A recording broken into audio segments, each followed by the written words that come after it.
When application completion rates drop, something is off. Students aren't getting the support they need, and that's affecting your numbers. Enter Element 451's AI assistants. They step in where students struggle, offering real-time answers and advice, guiding them through every step. Learn how AI assistants can boost your enrollment outcomes. Visit element451.com/AI team to learn more. QR codes, talk about the comeback story of a lifetime during COVID, making that comeback. I thought they were dead, but they're here and you're trying to kill them again. I'm sorry. Yeah, but I think they work in really isolated situations, like quick information. If I'm a student in high school, I'm passing by. I'm in an academic environment. I'm thinking I'm going to get in my next class. I'm not going to pull my cell phone out and scan the QR code. But I mean, Jamie, I'm going to get you a shirt that just says QR code champion, and then we can just let that one go to bed. As long as there's a QR code that people can scan That's on right. it to go to the EduData podcast. Welcome to the EduData podcast, a podcast that serves as your weekly guide to the data driving higher education. We are your hosts. I'm Jamie Boggs. And I'm Timothy Davis. Join us every Friday for weekly breakdowns of the most important data, trends, and topics in higher education.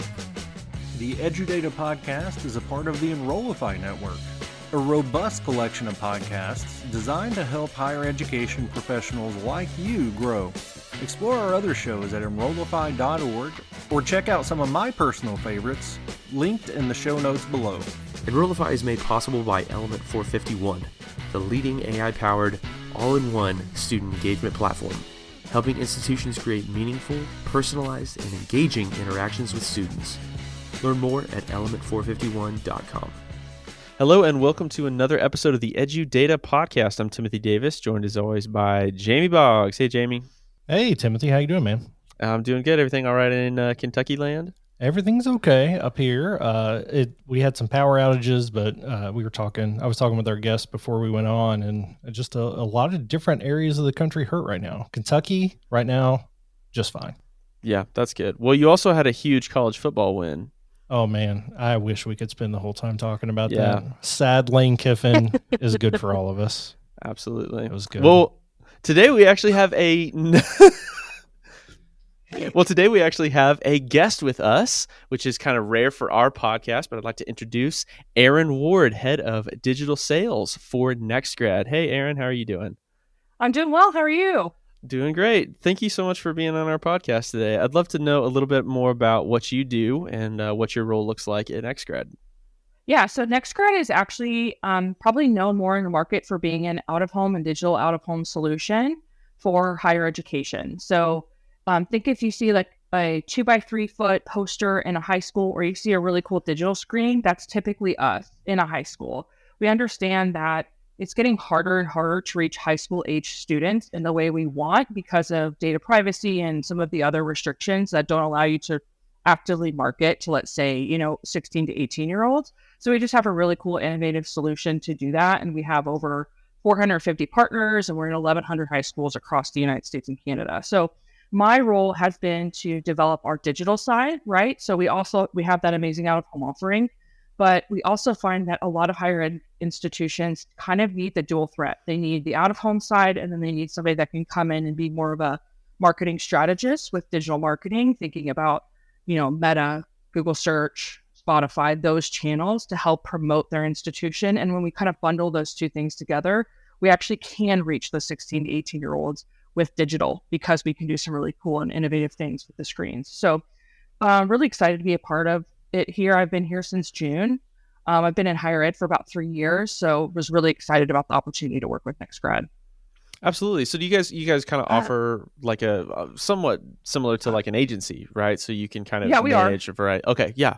Well, I think I would say we're a specialized agency though, right? Because we have our niche product of the out of home, but yeah, our digital side is aligns with what most marketing agencies offer higher ed right now. Yeah, I think that's really cool for an agency to kind of have the corner on a particular medium as well. Because like as you said, there's a lot of restrictions around major platforms. Talking about Meta, talking about Snapchat, Spotify, that prevent advertisers from targeting certain demographics by age group. So having that like direct medium into a high school with a digital billboard offering is a really cool position to be in a superpower for an agency to have for sure. And Erin, everything's changing so quickly. I've been at Element 451 for almost 2 years, and our product is, very, very different than it was in just that short time. And it's, I assume, similar in the marketing space. Things are keeping up with not only what are people using, but the best ways to take advantage of that and incorporate that into existing systems. What's the current state of personalization and using all these new tools?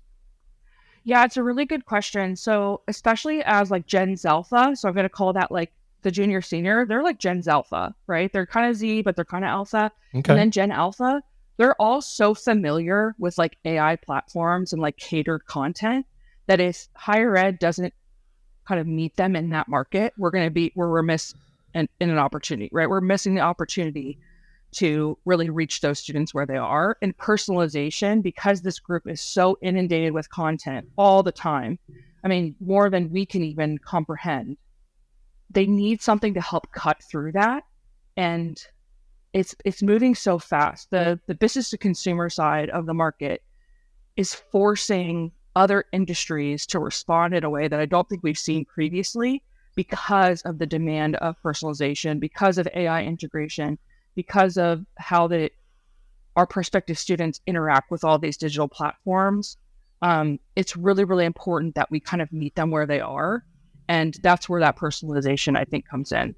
So what kind of data do you tend to look for when you're wanting to build personalized campaigns? What are meaningful demographic or activity-based data points that can reach Gen Alpha?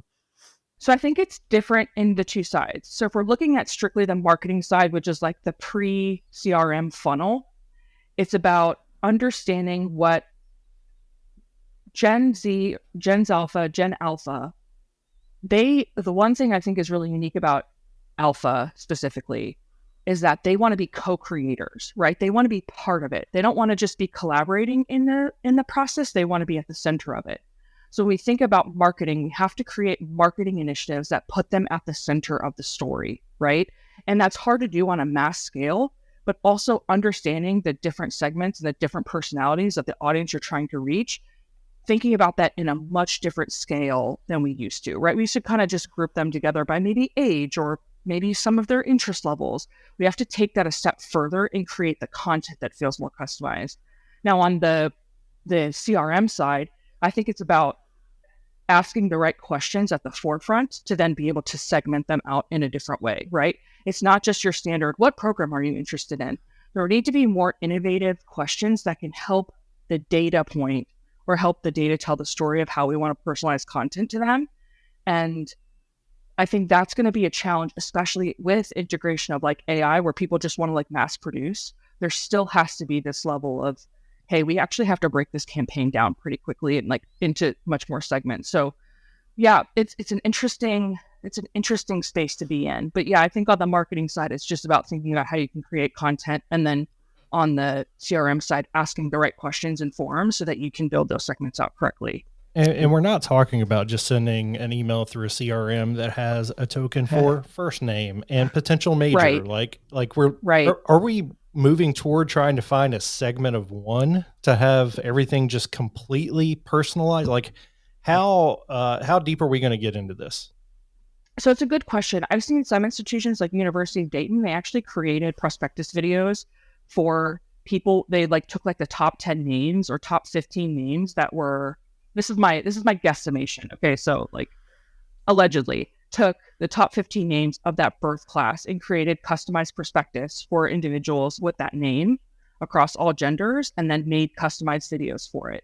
Now that's going way, way far on the super personalization side, but I think that there's some things we can do just by how we set up websites, how we set up forms, how they would interact with a website to then help like distill where we would find them, that can then help us segment better. I think segment of 1 is a little bit hard just because the numbers we need, but I think that if you think about it in like groups of maybe 5 different segments, I think it's really important. Even that seems low, especially when you look at the consumer side. It's like Spotify, your playlist of 2024, like it doesn't get more customized than that.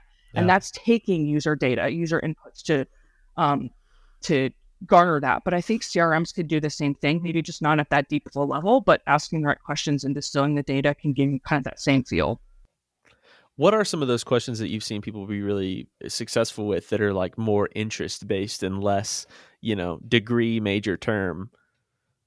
I think it's about looking at where the user came from too. So it's like, how does the messaging of the campaign that you had align with the form that they filled out, right? So that may require that the websites be a little bit thicker. We've seen, I think higher ed websites are pretty thick, but thinking about creating almost like micro experiences for those different kind of messages in groups, and then being able to ask questions that are relative to that, right? So I think of it more on the programmatic side. So if you have somebody coming in that saw a really cool nursing ad, they fill out the nursing form, you would ask specific questions about, hey, what got you into nursing? What are your interests in that? Is it because, just trying to get a little bit more information at the forefront to then help get them content that's more relevant. If you're in a nursing program, they may actually only want to be, they may not want to go the BSN route, right? Why are we pushing something that way? Or maybe they just want to be a registered nurse. Why would we force this content on them if they wanted something different? So just thinking about maybe that whole journey and that whole experience leading up to that form and incorporating the information getting from the form can be a really good way to get that data. And I don't know if there's a specific, I think to answer your question truly, I don't know if there's a specific question. I think it has to be relative to the institution, the audience you're working with, and then the outcomes you're trying to achieve. And that can be hard, right? A lot of people don't have stores of data to make those decisions. But the sooner you start, the better off you'll be in the long run. When it comes to working with those third parties, you kind of alluded to this, but like when you're in, Meta, or you're scheduling an ad, Google Ads, you can kind of segment your audiences by interest categories where they roll up, your search history or your post history into big buckets of like ideas that you've engaged with where you're like in market. Have you seen higher ed be successful with that? I mean, education is the category that I've mainly seen offered through Google and Meta, but like, have you seen people build campaigns off of other interest categories? Yeah, for sure. So we're actually running a TikTok campaign for an institution out of Quebec. And one of the things we've done is they have a really, really large area, but a relatively smaller budget for the area they're trying to achieve. So we can look at people that have engaged in higher education content, but we're also thinking about like esports are really popular in some of these regions. Let's target them based on interest, like things like that, where we know pop culture. There's some things that we can distill from those audience groups that we can incorporate, but they should be served 2 different pieces of content. Somebody that's engaged with higher education content versus somebody that's engaged with esports. How we approach that content is really different. If we serve them the same thing, they're going to just feel like it's mass produced. So that's kind of where that level of personalization comes in. You're personalizing content for those interest groups. And I think that goes really far. Hey, it's Jamie Boggs here. Element 451 is hosting the AI Engage Summit on October 29th and 30th. This free virtual event features many of your favorite Enrollify creators and will explore AI's impact on student engagement, enrollment marketing, and institutional success. Learn how to tap into the power of AI to turn data into actionable insights, utilize predictive analytics, and monitor and support students' performance. Plus, hear directly from students on how AI is influencing their engagement and campus life. Timothy and I are hosting a session on October 29th at 2 p.m. called Predictive Analytics in Action: How Element 451 Drives Student Success with AI-Powered Insights. You don't want to miss that one. The AI Engage Summit is your guide to understanding and applying AI at your school. Registration is free. Visit element451.com to save your spot. Now, back to the show. That's really tough because we have all a massive amount of data, potentially, hopefully, we have a really short window to do something with it. So it goes from information gathering to assessing what's important to the strategy piece that you were talking about earlier, and then to content and dissemination. How are we managing all that in such a short time span? What are we able to automate versus what are we still doing uh, with this data and this information by hand or by individual? It's a good question. CRMs, they offer great automation, but I also think that look historically, right? You don't have to be so knee jerk, especially because the higher ed sales cycle can be a little bit longer. You get a little bit more time. Now, I say a little bit. I don't mean like months and years. I mean like maybe a few weeks, right? It's all relative, yeah. Because again, the consumer side is moving so fast. Like we're a little bit behind when we work in higher ed. So because that higher ed cycle is a little bit longer, it does buy us a little bit of time. It doesn't buy us a ton, but it buys us a little bit more. I think one thing that institutions of higher education can do is look at historical data and let that be the foundation, and then create some automations based upon that, right? Their predictive analytics are really helpful. And if you have the right people in the right place to look at that data and then make those decisions, you can then create automations and then refine the automations, right? It doesn't have to be, oh, I'm just knee-jerk responding. The thing I've noticed in higher ed is we tend to be a little bit more reactive than proactive. By leveraging data you already have, setting up automations, and then refining, I think you can be a lot more proactive. And that's the way I think you can handle the volume. For a lot of folks, I think that especially when trying to live in both admissions and marketing, like figuring out the wires to connect to like this thing needs to plug into that thing, right, is kind of opaque, right? Like, you can't just pop onto one of these platforms documentation sites and be like, hey, I'm here now, teach me everything, because it's like, they're speaking in a different language.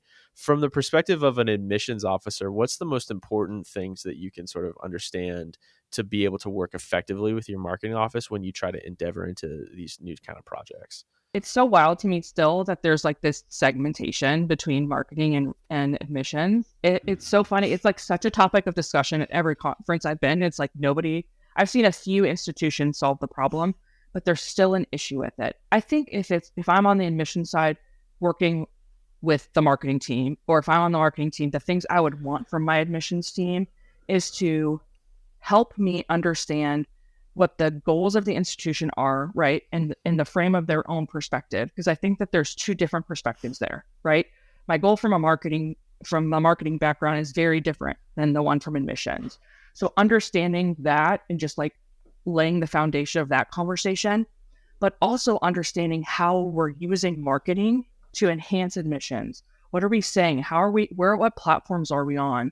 How can we support? You guys need documentation. If you need something from the admissions team, how can we roll that up for you in a way that's really, really impactful? But also then coming to the table and saying, hey, this campaign looks really good on paper, but when you actually get them into that CRM, they're not converting the way we need to. Something's broken. Let's have a conversation about it instead of just like blaming, right? I think both sides kind of point the finger sometimes.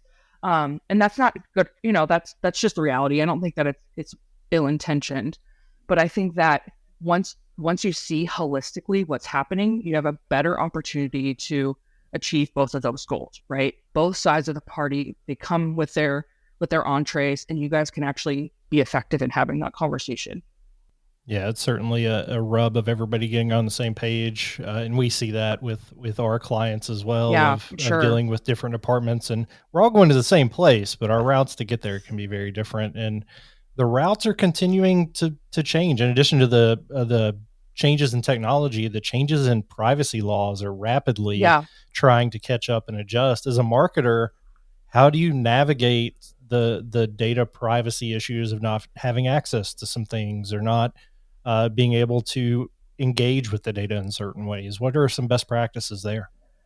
Yeah, it's really hard because you're trying to balance personalization, yet you're trying to respect privacy. Like that is the challenge of the marketing world right now, especially for that really important age group of 16 to 18, right? So it's all about transparency and consent, right? Always inform the students of how their data is going to be used and give them the option to opt in for personalized marketing efforts. Like always give them that choice. And only collect the data that you think is absolutely necessary for personalization.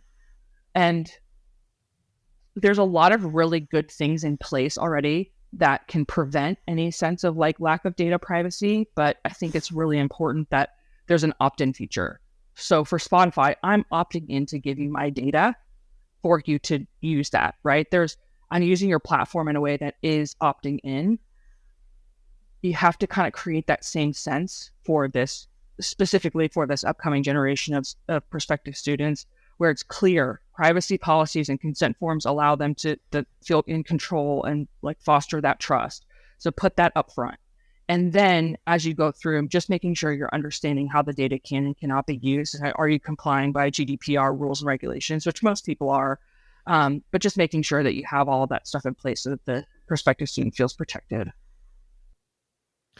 How has having your own sort of medium at NextGrad with the billboards, your automated or your digital billboards that you can display at campuses, how has that allowed y'all to sort of reduce the impact of new privacy regulations on your operations, at least specifically? That's a good question. I mean, the thing is that the high schools always have approval on what we put in the schools. So that's great. They know their students best.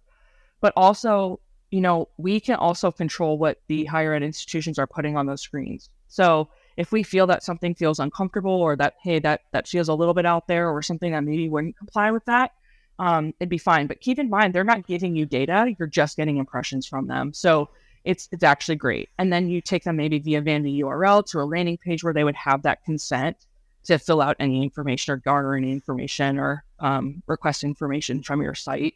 So it really does it's already a barrier there, right? It's like the student has to opt in to want to engage. That said, I will say like the standard template, throw my graduation cap off, here's my campaign slogan, here's my URL, it's not going to work. So creative content is really helpful there. But yeah, we're very lucky that we kind of already have those restrictions or that balance in place because of the format of the content delivery. It basically always stays first party. So like the school might have like a QR code on their banner or something like that that students could scan and go fill out a form on the website or something like that.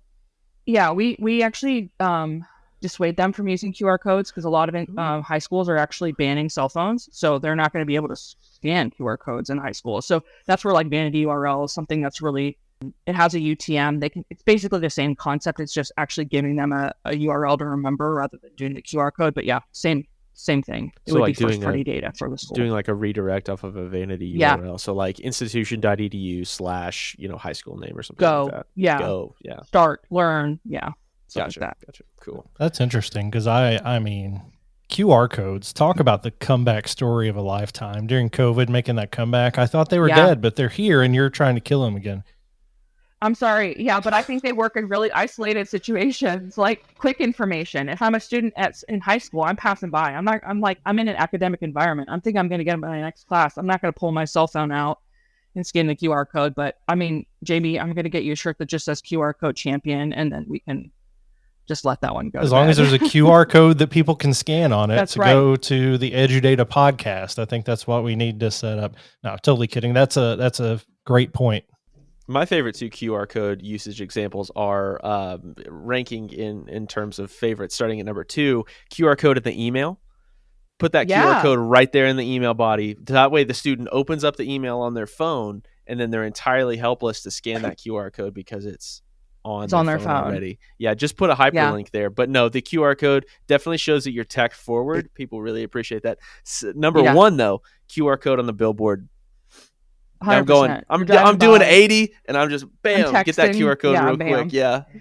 It's so funny. The one instance I remember of like QR code use, I don't remember if you guys remember this. It was during I saw it during one of the football games. I want to say it was like one of the playoff games, but Captain Morgan had like a scavenger hunt of the QR code that they like talked you through, and they had like 1% engagement on it, like something so low that I was like, oh, that's a really innovative idea. And yet they still didn't get the traction that they wanted, which I found really interesting because I thought it was a really innovative way to use it. So, yeah. Should higher ed institutions buy Super Bowl commercials? Yeah. Sure. They can afford them. we got that Super Bowl. They can afford money. them. Yeah. Yeah. We'll just leave that to like Western governors and all of them. Yeah. We should probably cut that Phoenix. part. Yeah, exactly.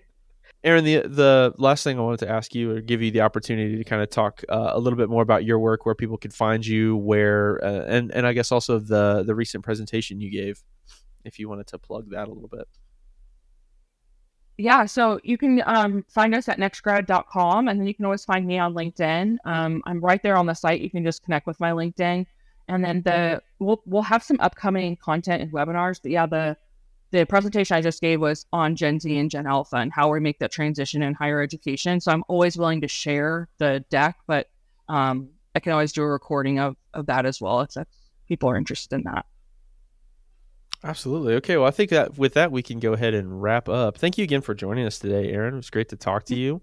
For Jamie Boggs, I'm Timothy Davis. Thanks for tuning into the EduData podcast today. Hope you have a great weekend. The EduData podcast is part of the Enrollify podcast network. If you like this podcast, chances are you'll like the other Enrollify shows too. Our podcast network is growing by the month. We've got a plethora of marketing, enrollment, and higher ed technology shows that are jam-packed with stories, ideas, and frameworks, all designed to empower you to be a better higher ed professional.